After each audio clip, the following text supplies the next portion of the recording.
How's everyone doing? I love this city.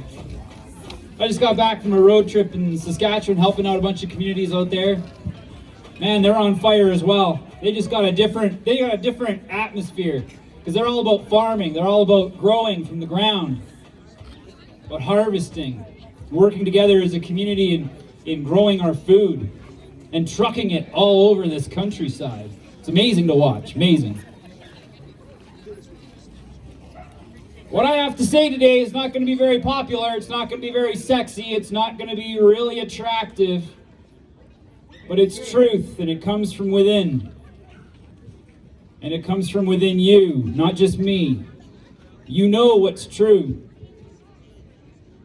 You know what's false. You don't need anyone to tell you what's true or what's false. You know it. Exactly. There's a reason for that. It's because each and every one of you are free. Yes. It might not feel like it. I get that. It might not look like it. I get it. But the fact of the matter is, we were born here. And when we're born, we're granted unalienable rights. Means that no one can give them to you. You have them. They're yours. Yeah. And it's exciting. It's really exciting when we start living like it. Remember what I said? This wasn't going to be too attractive? We've fallen. We've forgotten how free we are. And that's why some of us had to comply, because we forgot. That's all it was, we forgot. But it's okay. It's not too late. Remember what happened in Ottawa? Yeah. We cleaned up those streets, didn't we? We shoveled the snow, we reduced the crime. We fed the homeless, yeah. We built a soup kitchen. Now I can see you guys better. We played hockey in the streets with police officers. And nobody told you that it was okay to do that, right? You just did it. The Parliament building in Ottawa didn't say you were allowed to do that. And yet, you did it. Yeah. You told the world that day that you were free. That was your Declaration of Independence. Now, I challenge each and every one of you to remember that and hold that dear in your heart. Because we can still do that here too. We don't have to go to Ottawa to live free. We can do it here. We can feed the homeless here. We can build soup kitchens here. We can play hockey in the streets here. I remember growing up. Who remembers growing up like that? That's kind of lost today, isn't it? It's okay. It's okay. It's because we forgot we were free. It's okay. We can do it again.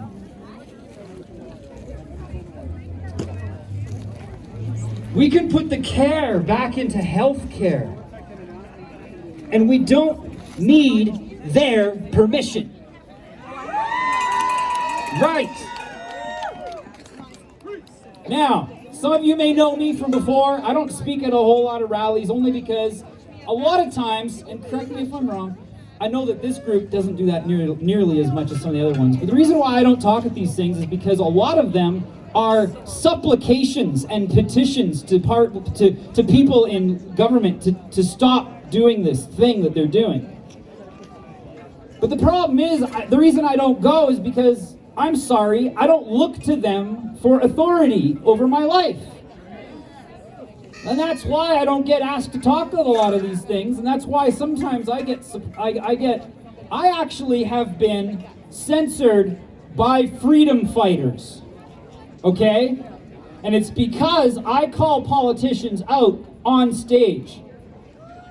Yeah, I do. They don't like that. Because I say something after I prove to the people that the politician is incompetent and unfit for public service, because that's the truth. Once I reveal that and the people see that that's the case, I say this one thing, and it rings true. Doesn't matter what millennia you live in. You will never, ever be able to vote your way out of tyranny. You just won't. You can't. I mean, some of these politicians up there that say that they're standing for you are following a process for freedom. What? What? There's a process for freedom?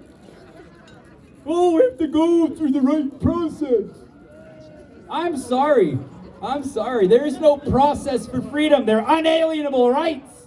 You can't grant them to me. They're mine. Yeah.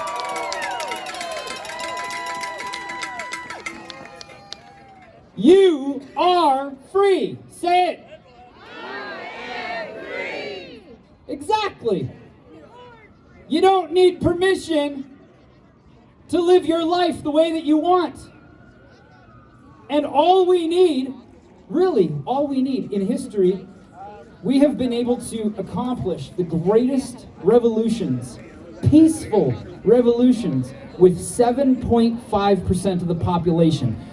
Do you know how many not just showed up to Ottawa, but publicly showed support throughout February? Does anybody know how many people? No? 3 million people were in Ottawa that day. Yeah, that's cool. But no, that doesn't count the millions of people that were along the highway waving their flags as the truckers drove by.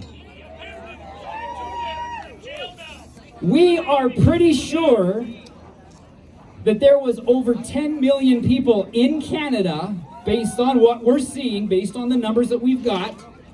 About 10 million people in Canada were saying, this is a good thing. And I can tell you this, I have connections within Ethics Over Fear. We have high-level conversations. What you guys see on Ethics Over Fear, the website, is only about 5% of the work that we do. We have a lot of conversations, we have a lot of initiatives happening behind the scenes, and we had a conversation with someone in the Finnish military, okay? And they, remember how it used to be, you'd have a flag on your backpack, you could go through Europe and be like, hey, there's a Canadian! Remember that? We had honor and respect in the international field. We lost it. We did. In fact, this Finnish officer, he said, we honestly thought Canada was lost. And we gave up hope that they were going to stand for freedom, and we were shocked because they came to our aid in World War II and in other conflicts. We were shocked. We were like, well, I guess Canada's done. There's not much we can do about that. That convoy woke them up. Yeah. And he even said, now people internationally, the people that matter, the actual people that are doing good work, they had their faith in Canada restored because of what we did. That's huge. That's huge. Now, I'm going to give you the most important part of my talk, and everything that I'm doing right now is revolving around this principle. We need to live free. I already told you that you are, and you guys got that. The cheers and the waving of the flag, that proved to me you guys figured, you got that. You know that you're free. Now, we gotta live like it, and this takes work. It takes work, it takes practice. Because what we've been practicing for the last 200 years is a gradual declination of our freedom. And that's okay, it's just because we forgot. But now we remembered, so we're good to go. Now, what does that work look like? Take back those school boards. Yeah.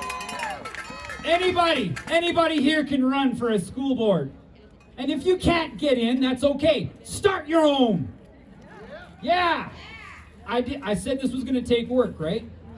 Every second of your life has a return on its investment. Spend it wisely.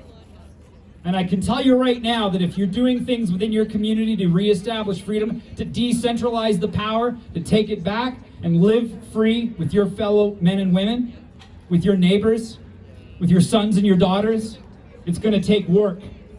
And every moment you spend in that work has infinite payoffs. There's no way of measuring how beneficial it is to live free. Take back those school boards. Honestly, folks, I want everybody here to really dig deep and look for other solutions than using the Canadian dollar, because let's just admit, that product sucks. And we don't need to use their product anymore because they've completely failed. Completely. Look for other options. We can create our own judiciaries. We've done it before. We can do it again. It's going to take work, but we can do that. Journalism. We can take that back too. Those guys over in CBC and CTV and Global and whatever else, those guys are losers. We know this. They have absolutely no desire whatsoever to even remotely display journalistic ethics. Yeah. We can do that though, right? Why? Why can we do that? Because we're free. That's right. That's right. Food. Grow your own food. You can do that easily. You can do it very, very easily. And if you can't, because maybe it's kind of difficult to put a cow in your apartment building, I get that. I get that. Find a farmer. Find a farmer and support them. That's how we do this. We decentralize the power by becoming communities.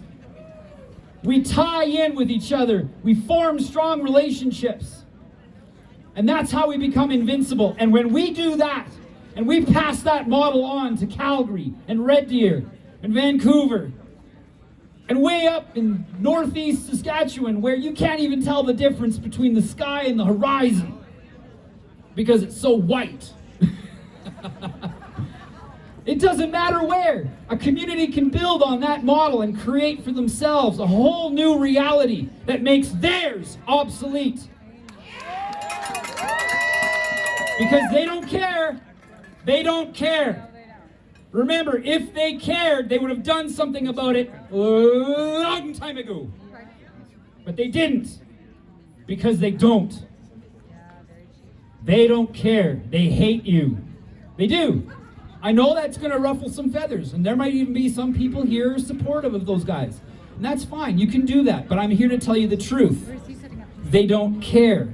If you didn't hear me about, 4 weeks ago, I talked about the case between the people and Little Child. It's court ruled. Our government doesn't have to care. There's nothing in place for them. There's to hold them accountable. Their job is to do what's best interest for the parliament and the legislature. That's their job. They don't have any attachment or any responsibility or any obligation to represent you. Court ruled. So, if that's how they're going to be, and for how many years they've let that occur, let's just ignore them, shall we? Let's just live our lives freely, create our own systems, create our own communities, and be one with each other. We're in this together. And by doing so, you don't lose your individuality. That's powerful. That last 15 seconds is magic, and I hope someone's recording. Listen to that again. A lot of times we forget. We get so focused on ourselves and my individual freedoms that sometimes we don't see the bigger picture on how we all need to be working together as a community. And that's what makes the difference. That's why there's so much infighting between all the freedom groups. It's sick. Because they're so focused on themselves so much that they forget we're in this together. and then they start squabbling. And it's unfortunate because some of the things that they're saying are so hateful, and I really hope and I do pray that God prepares my heart and my mind for forgiveness. Because at one point or another, we are going to have to unify with them. And it might be difficult to do because of how hurtful they've been. But we can do this. We can do that too. Shoot, guys, we survived the Ice Age. I think we can handle this. We're going to be okay. Follow this guy. This guy knows how to survive. Look at him. Folks, I'm going to close things off. You've been awesome. And all of you are you ought to all be proud. You guys are so amazing. Thank you. Now, I want to just say one last thing because I think it's really important. We went through Ottawa, we honked our horns, and we made a lot of noise. In fact, we made so much noise they had to make rules against it. That's how noisy we were. But remember what I said, the international stage now recognizes us. Oh, wait a second, it's just the government that's bad. The people are actually really good. Yeah. Folks, I say, I'm not in charge, and by no means will I ever be. But the fact of the matter is, I really truly believe that come next January, end of January, beginning of February, we pick a day. And we call that a national holiday. Because we're free, right? We can do whatever we want. Yeah. And on that day, we parade around our cities and honk our horns. Yeah. And we do that every year. Because we are free.